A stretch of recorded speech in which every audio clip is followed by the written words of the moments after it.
Now I am going to explain how the procedure of the experiment. The procedure starts by dropping a ball. When we drop a ball, the ball which is having the kinetic energy hits the car. Then the kinetic energy gets converted into mechanical energy in the car. The car hits the blocks, and due to the transfer of the energy, the blocks hits the marbles, which is just next to that. When the marbles hits the marble, it goes through the whole way and hits the remaining marbles which are in the path, and the whole marbles passes through the box which we have put in the down.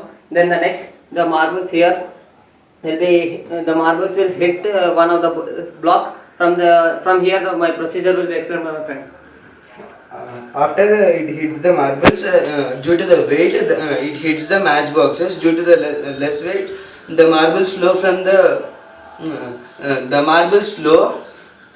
Due to the hitting of the marbles, the matchbox will slide down, and due to here we are using this thread so that the marble succeeding to it will move.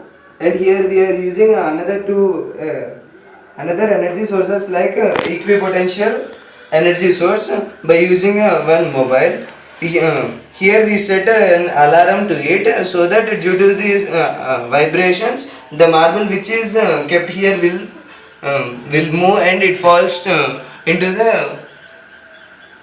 the box. Here another.